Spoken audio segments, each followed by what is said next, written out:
Hello, beautiful soul. My name is Yulia, and I'm the voice of the podcast Love to Heal. This podcast outlines my journey from atheism to Judaism, exploring spirituality from diverse perspectives. It is my hope that my journey will inspire others to embark on their own adventure of self-discovery and spiritual growth. In August of this year, 2025, I learned about a new special day for Jews. And when I say new, I don't mean that it's a new day for Jews, it's simply new for me. Whereas before, I only knew of the main high holidays, Rosh Hashanah, Yom Kippur, Hanukkah, Purim, etc. Now, when I looked at the Jewish calendar, I realized there were many more special days throughout the year that I had no idea about. And one of them was TishaB'av. I was eager to learn about it, so my husband and I made plans to go to 2 of the offered services for that day in our synagogue. Since this was also a fasting day, I asked our Rebbitzin about the exact start and end times of the fast, because I have gotten it wrong before, so I wanted to make sure I did this fast correctly, and then I began to do some research on this special day. While I always thought that Yom Kippur was the saddest day for Jews because it's considered a day of mourning and atonement, I soon learned that it is actually Tisha B'Av that is the saddest day in the Jewish calendar. The name of this holy day literally translates to the 9th of the month, and it serves as the culmination of the 3 weeks, a period of time during which we mark the destruction of the Holy Temple in Jerusalem. What's very interesting is the fact that both holy temples in Jerusalem were destroyed on this exact date. The first temple was burned by the Babylonians in 423 BCE, and the second temple fell to the Romans in 69 CE, unleashing a period of suffering from which our nation has never fully recovered. Then the Bar Kokhba revolt against the Romans in 133 CE ended in defeat. The Jews of Betar were butchered on the 9th of Av, the same date, and the Temple Mount was plowed 1 year later on the same date. Later on in Jewish history, many more tragedies happened on this particular day, including the 1290 expulsion of England's Jews, and the 1492 banishment of all Jews from Spain. So now I understood why this is considered to be the saddest day of all. And to commemorate this sad day, Jews do numerous things. The first one, of course, is fast. The fast begins at sunset of the 8th of the month of and concludes at nightfall the following night. During this time, there are certain things that we do not do. So, for example, we do not eat or drink. We do not wear leather footwear. We don't bathe or wash ourselves.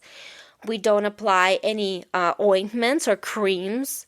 We don't engage in marital relations or any form of intimacy.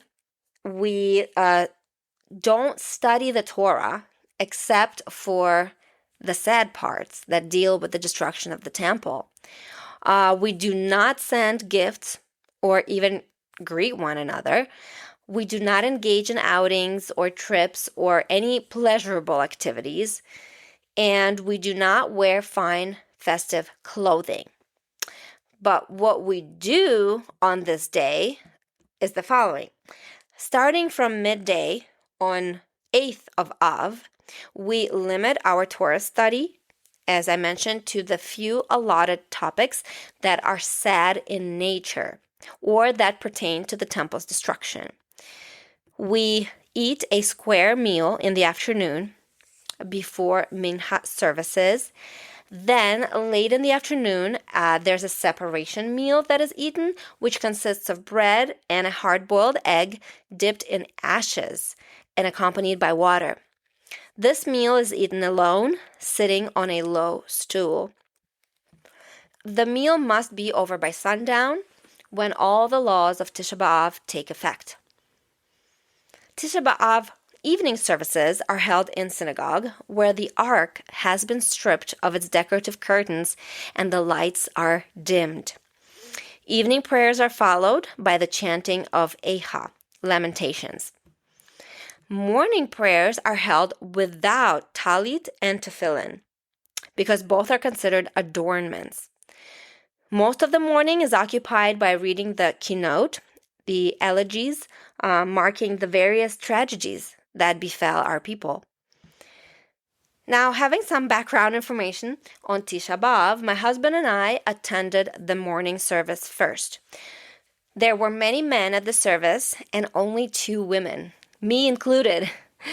I sat down in one of the chairs, in one of the rows on the women's side to listen to the prayers, but I soon realized that I was actually supposed to be sitting in one of the tiny children's chairs that were placed in the very front of the sanctuary.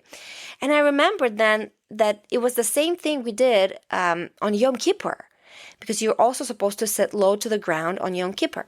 So I switched seats and joined the only other woman that was sitting there.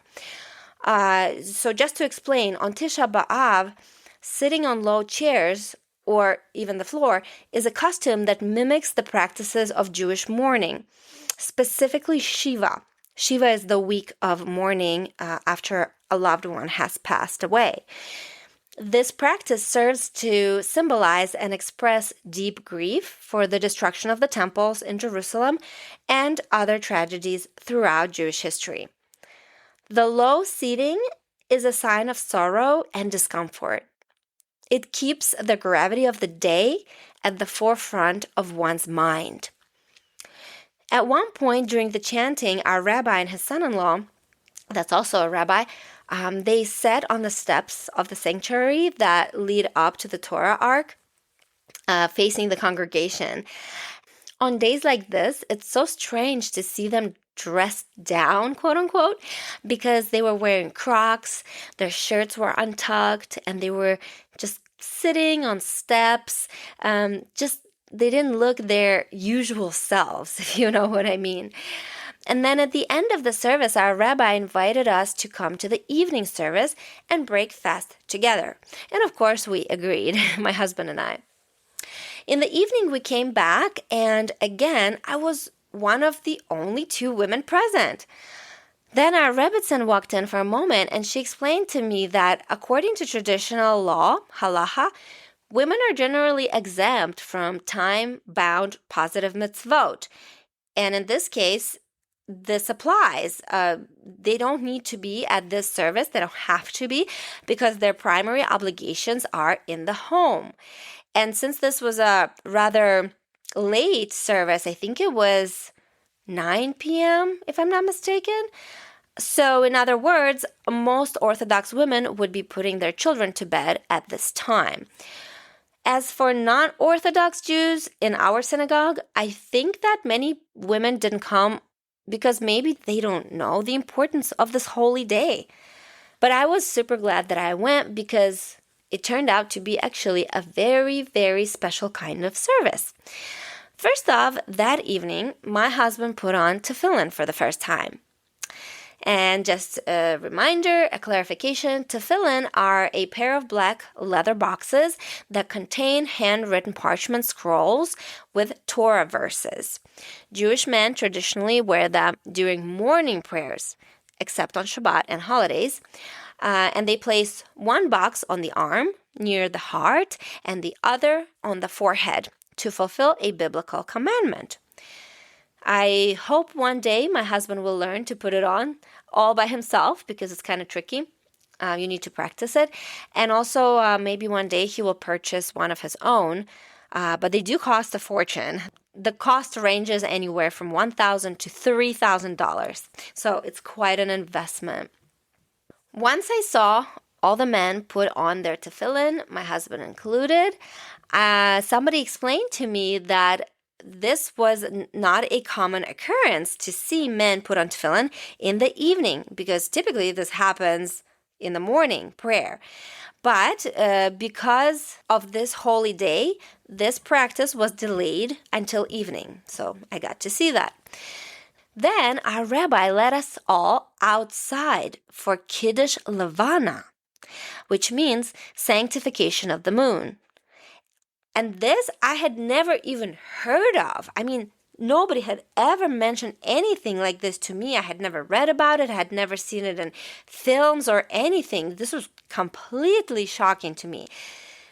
And what's even more interesting, our rabbi told me that women never get to witness the ceremony because, again, they are exempt from it. And so I was very lucky to be there to experience it and to witness it. So this turns out to be a monthly ritual which is recited by Jews in praise of God's creation of the moon and the Jewish people's renewal and endurance, symbolized by the moon's waxing cycle. It is performed outdoors under the visible moon, and the ceremony involves poetic verses comparing the Jewish people to the moon and concluding with blessings, community greetings, and a celebration of spiritual renewal. When we all came out, and at this point I was the only woman, we stood facing east and looking up at the visible bright moon. We sang and we prayed, and it was a beautiful night. It was warm. It was just perfect. And it was so different from anything I had ever experienced in Judaism. And our rabbi was also happy because he says that when there's a clearly visible moon, that means that blessings are coming. That many times it's happened to him that he would come out and he didn't see the moon because of the clouds. So then you have to wait and keep coming back every few minutes to make sure that you spot the moon. So I felt extra lucky that night. Once we were done outside, we went back in and broke fast with a Havdalah ceremony, which included juice, nuts, and desserts. And I have to say, the whole evening was just magical and so unexpected in many ways. What I keep realizing is that I'm literally familiar with the very tip of the iceberg of Judaism, if that. I hope that in this lifetime, I will have the opportunity to get a glimpse of all that lies below the surface.